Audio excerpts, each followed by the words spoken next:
Ignorance, they say, is not an excuse in the school of law. When a law of the spirit of life is broken, we automatically become victims of the law of sin and death. Hosea 4 verse 6 says, "My people are destroyed for lack of knowledge." These are God's people, yet they are suffering because they do not know what they should know to free themselves from their sufferings. In today's episode, I will be sharing about gratitude and why it matters. And that is coming up next.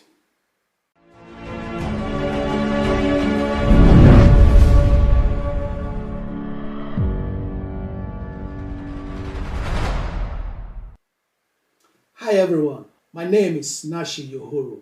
Welcome to the Uhuru Reports.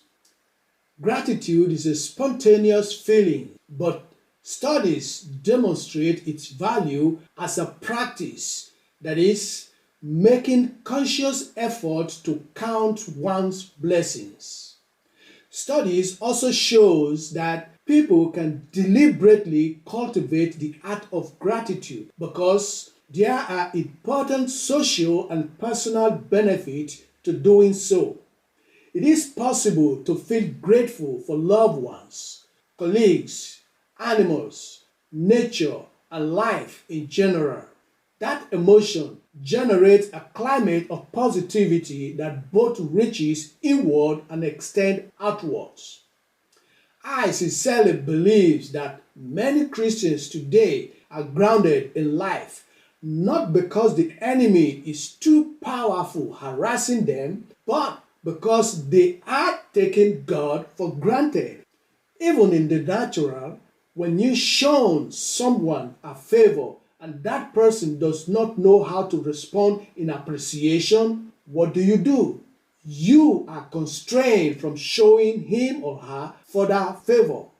The word thank you is what qualifies you and I for the next act of favor from God. Many people have had a better times in the past, but those times have become gloomy days now because they do not acknowledge the source of the good times. So, the hand behind the good days withdraws its favor. May God not turn his back on you. The only one thing God cannot do for himself is to thank himself.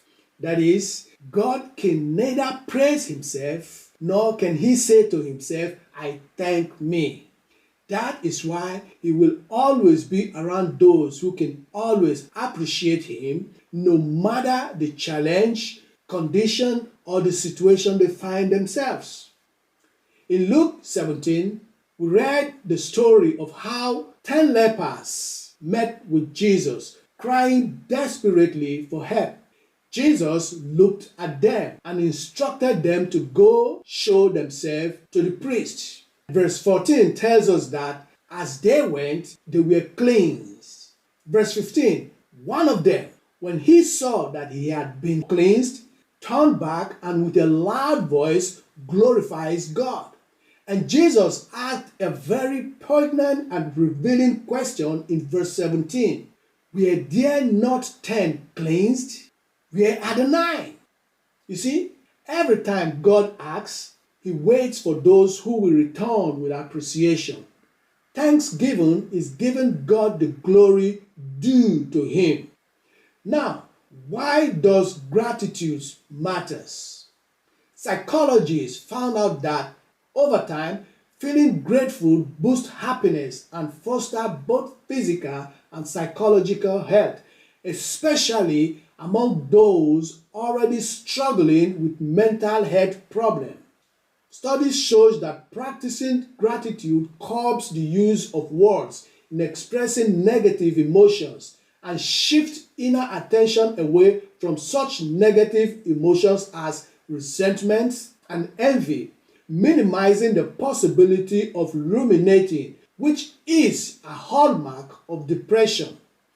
People who are grateful feel less pain, less stress, suffer insomnia less, have stronger immune system, experience healthier relationship, and do better academically and professionally.